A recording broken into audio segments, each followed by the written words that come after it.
So to get that file installed, you're going to go ahead and open your program files. So you're going to go down to your left menu here where you can search and do a search for this PC.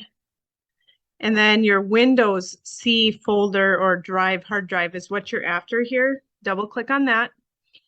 And once you have that open, you're going to look for program files and then the 86.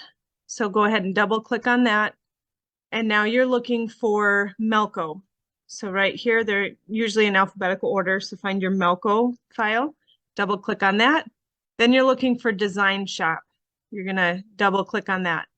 And now we're looking for color data, which is here. Double click on that. Now you're going to go ahead and find the file that we downloaded. Yours will be in a different place than mine.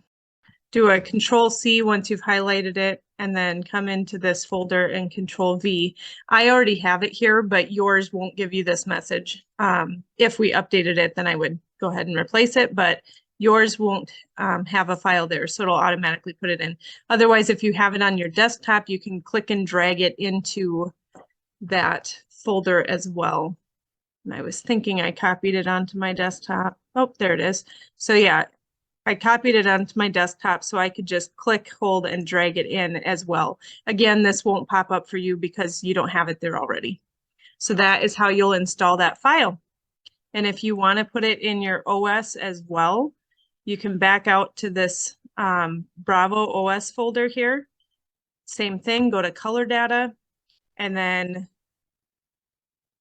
drag that into there. Great job, you're all done. Now your color chart is loaded into your software. Thanks for choosing me to help you today. Have a great one.